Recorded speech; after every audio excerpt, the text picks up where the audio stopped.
Hello and welcome to the second installment of our happy work with me, King Canetti.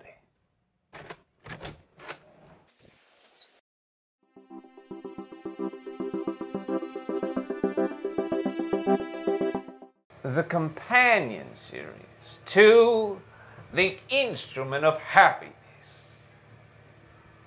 If The Instrument of Happiness video series is an argument why we should pursue happiness as the goal in life, Happy Work explains happiness, telling us how to be happy and setting us on the path. Speed! In the first video installment of Happy Work, I called positive thinking the one true method of happiness, mine and yours. In this, the second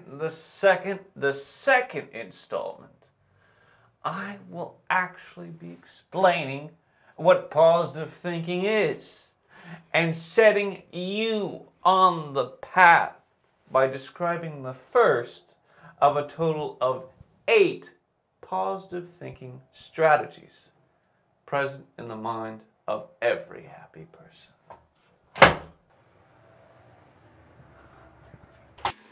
So let's begin our happy work. To explain positive thinking, it's actually best to begin by explaining the other method of happiness, the false method of happiness, the pursuit of success, also known as humanity's bane. Because both methods, both paths, one true and one false, both derive from the same four basic facts about happiness. You might not know them consciously and explicitly, but you know them subconsciously and tacitly. The 4 facts about happiness, guide your every step, rule your every action.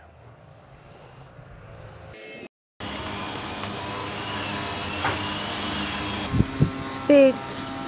So when I walk through the door, I want you to walk after me, all right? Yeah. All right. Action. Facts about happiness. Number 1. Happiness is pleasure. Happiness is pleasure. Happiness is pleasure. Happiness is pleasure. And sadness is pain. Sadness is pain. It is a simplification, but a simplification that allows me to take a shortcut to the truth. And the truth is that we as individuals and as humanity seek happiness. We seek happiness and try best as we can to avoid sadness.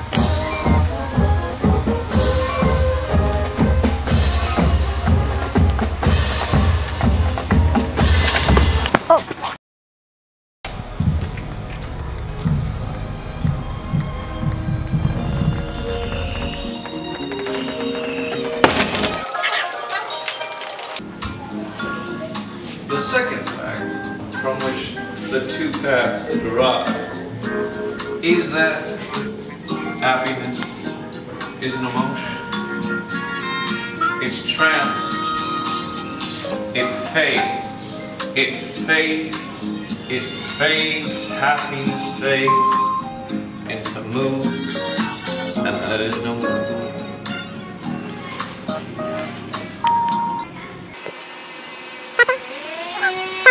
The third fact about happiness is really a conclusion from the first two.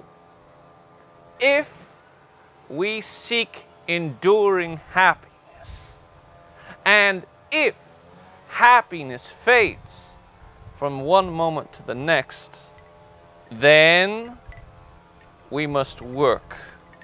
We must work and work and continuously work to pursue happiness. Because 2 moments of happiness means 2 moments of work. And that's our third fact. So what is that button? Hold on, cut.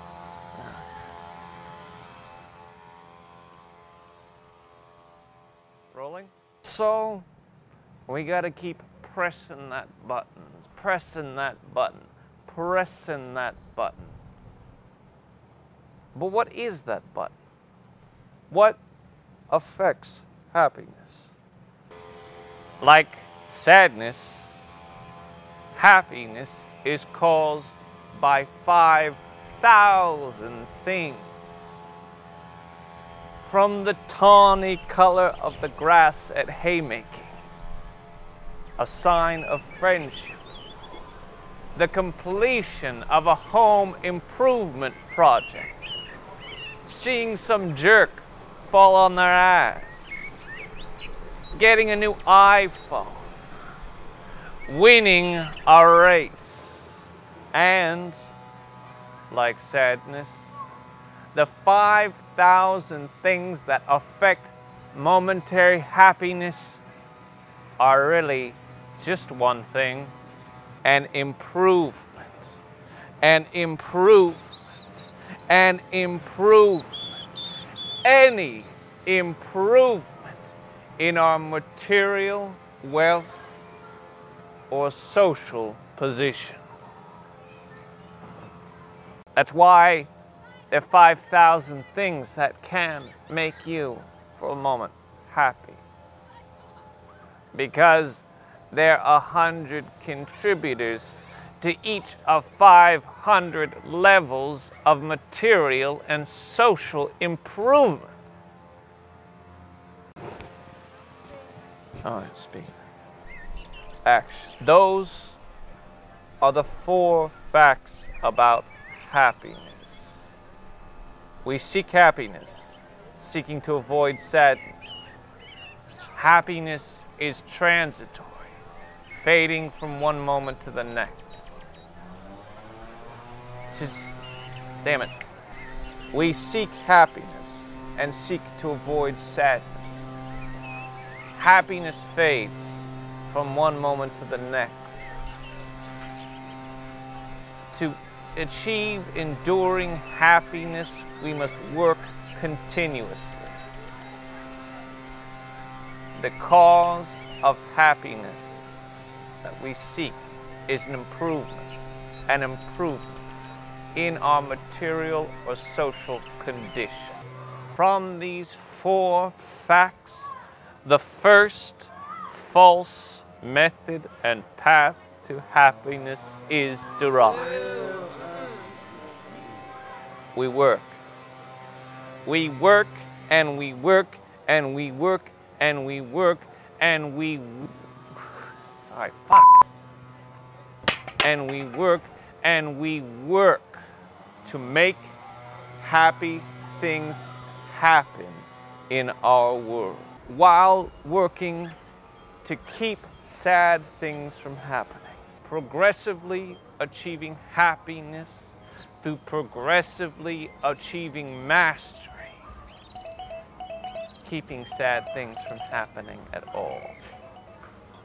This first method, this false method, which I called humanity's bane, is success.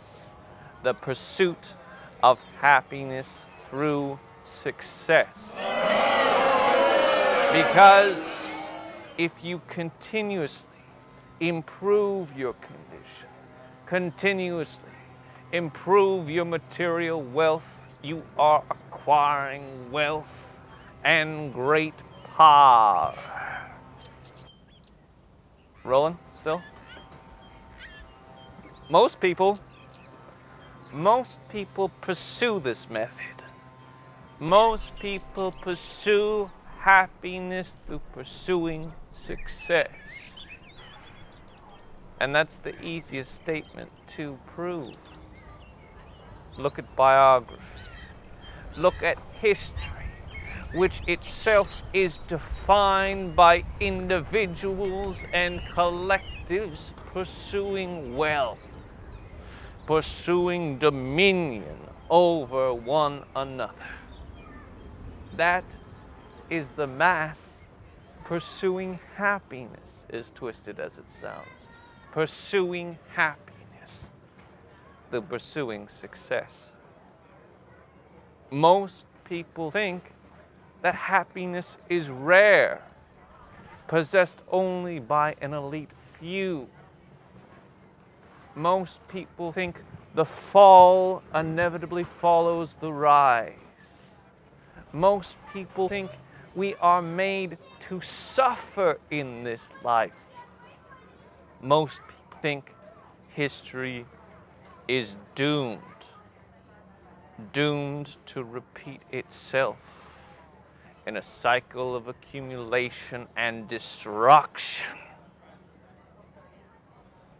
All these beliefs are false, false, false, false.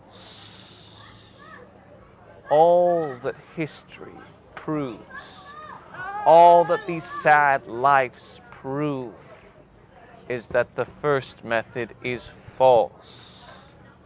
False. That it is truly a method of sadness. Pursuit of success leads only to sadness.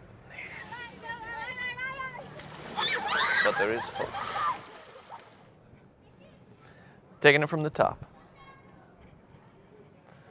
The second method of happiness and one true path derives from a refined understanding of the full facts about happiness. As it turns out, happiness is not caused by an improvement. Not caused by an improvement. It is caused by a perception of an improvement. A perception. Happiness is caused by perception. Because. Hey, what do you do for that hair? I want that hair. Huh? 3 hours in the barber's chair. Or you can get a wig. That's quickest of all. Because we only sense the world. We only sense the world indirectly and must interpret that sensation even before it's useful. We perceive. And so happiness is caused by perception, just as sadness is only caused by a perception of the worsening of our condition. Its cause is you.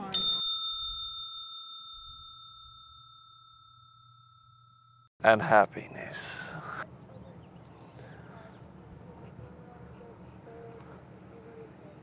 All right. It's a light bulb. And this is our great opportunity. Because while it is impossible to become master of the social and natural world, even the presumptive masters of this world are slaves. It is possible. It is possible and even easy to become a master of your own mind, your inner world, and control perception, the cause of sadness, and happiness. The method is a progressive reframing, reinterpretation, reconception of everything, of everything, of everything that makes you sad. Working within your perception to see them, to see sad things as partially and even wholly positive. What? Desire. Though you may be unsuccessful, poor, humble in station, you will be happy. Because in the end, success adds little or nothing to happiness. And this second method, intuitive in some, learned in others, is positive conception and happy thinking. And it has the power to democratize happiness in the world.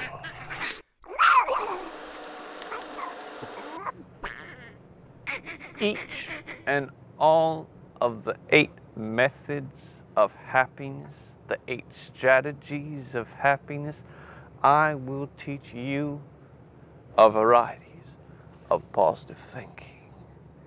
And you will need all of them because they all work in coordination to reframe 5,000 different sad things. I will begin this week with the first strategy of positive thinking, which is the first strategy I learned. It's still, even to this day, my core practice, because over the course of just one summer, it changed me from a person who had been sad and sad all their life into a person who was kind of happy. One summer, 3 months, 12 weeks. With this method, I did what should be impossible. I changed my basic temp. It begins. Sorry. No, it begins with an awareness of the things that make you sad. Sorry. Keep a running list. Every day, add to it. Add anything that makes you sad, a little blue, or anxious, or angry for that matter. Each day, add to that list. Doing so will make you much more aware of your emotions, the things that change them, the things that turn them. You sit down with that list and a journal. Stop doing that. And each day, take that handwritten list and sitting on the bus or your kitchen table, think and write about how this thing that makes you sad or scared or angry is actually kind of good, kind of positive, actually desirable. Think until it begins to seem kind of positive, kind of good, happy.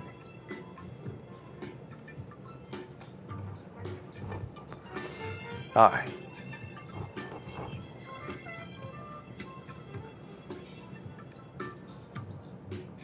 Don't you cut it? But how can this be true? How can the things that make you sad and scared actually make you happy and confident? Well, it's because things in this world are by their nature complicated, many-sided. We forget this. We forget this all the time because at any one moment we are limited to just one perspective, which we call our perspective. We lose a sense of the many-sided and complicated nature of things. What this method does, it invites you to take a turn, to revolve that thing, to see another side and see another perspective, a perspective that's happy. When you think on sad things, you will always find some side, some vantage by which this thing is actually happy. I'll prove it. I'll prove it to you with a couple tough examples that are on my list today. All right, you can cut.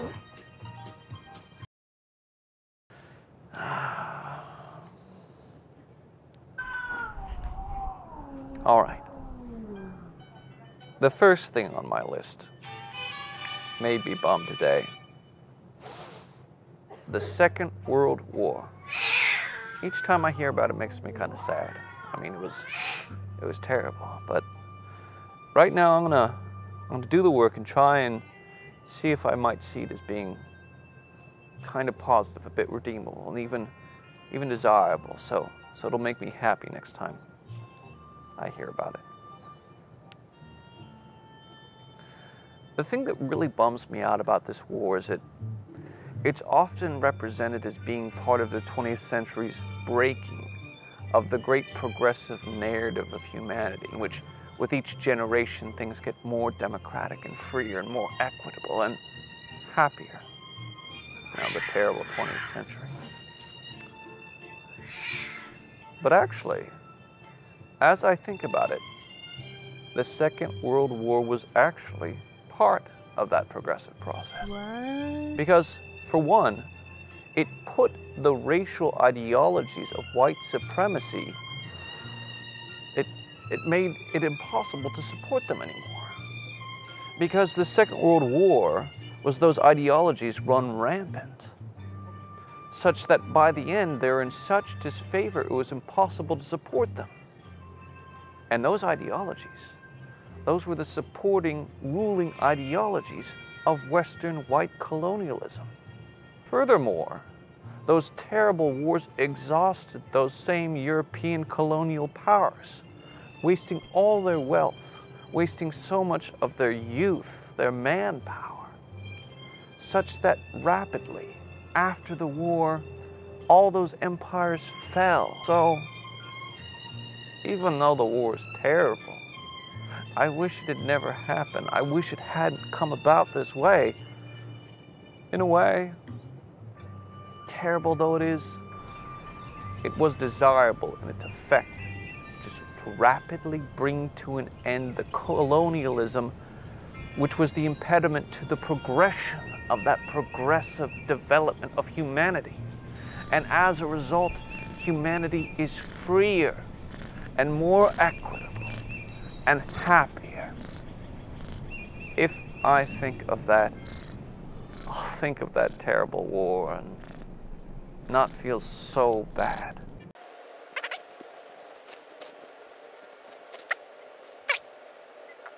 Okay, now for the second thing that was on my list of things that bummed me out today. I was criticized maliciously. This is another big one. Another one to prove my premise that anything negative can be seen as kind of positive from a certain light. Think about criticism.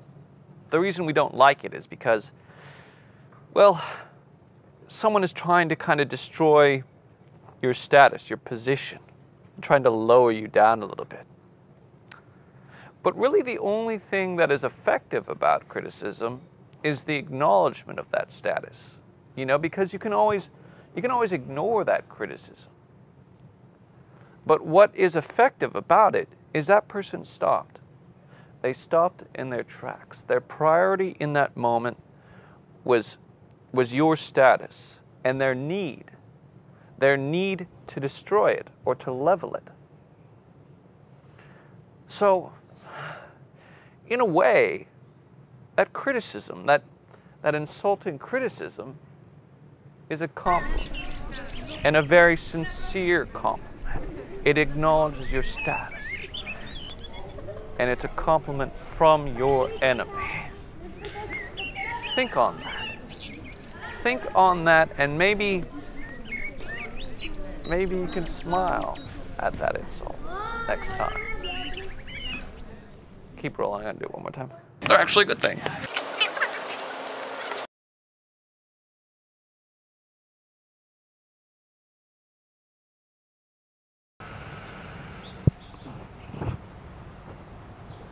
Still rolling? All right. Let's see. Number 3 on my list. Sickness. I'm talking about getting the flu. I'm talking about getting put down for a few days. When I think about it, when I am bummed out. I can't work.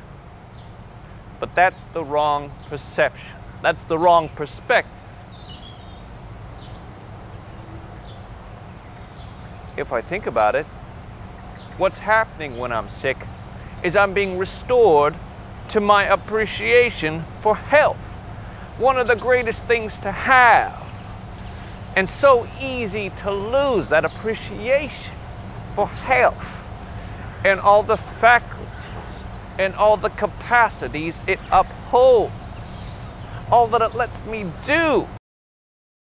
Moreover, sickness causes you to refocus on self-care. Are you taking care of yourself? Are you giving yourself the time? Are you supporting your health? It's a refocus on that. And moreover, third, it's free indulgence. Free indulgence. All the things that I won't let myself do, like sleep in, like do nothing, like read comic books, play games, watch TV, journal. Sickness is a free pass. You can do all these things. That's the perspective. That's the new perspective. And it was so easy to find. I just had to be in the right frame. I just had to think about how the negative was actually positive. How the negative was indeed positive. But you can see, I've cleared my list. 1, 2, 3. Second World War. Criticism. Sickness. You see the process, little by little, incrementally, each day, each week, each month, the things that are sad, that make you sad in this life, are becoming things that make you happy. This goes on progressively, accumulatively. You can't fail. Everything makes you happy. You're bulletproof. You're unbeatable. Even though you're a loser, you're unbeatable. You can't fail. Because everything that is said is happy. All right.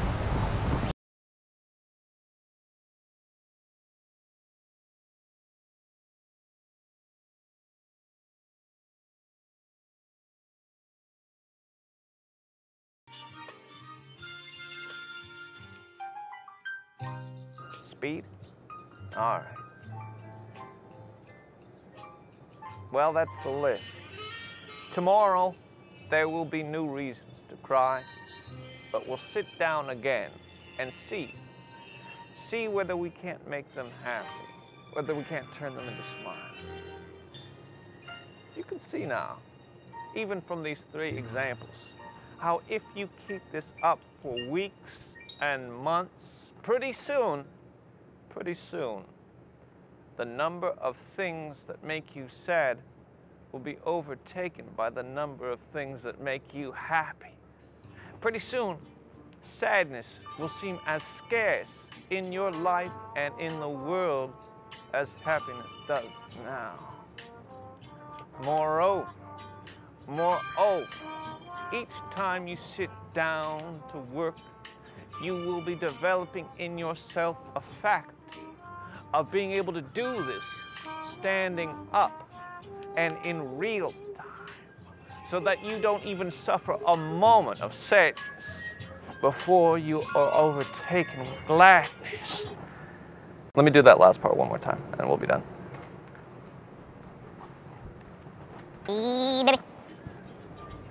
That, anyway, is what happened to me over the course of just one summer. And that is what will happen to you over the course of this summer and 8 happy work videos. You will become happy. Just one season. Summer, fall, the winter, and in the spring. You will be happy. Try it. Try it. Get a pen and a paper and try it. Try it today. Take one step along the righteous path. Try it. And in the comments below, tell us. And next edition, I will be guiding you in taking your next step along that path, the true path to happiness and perfection.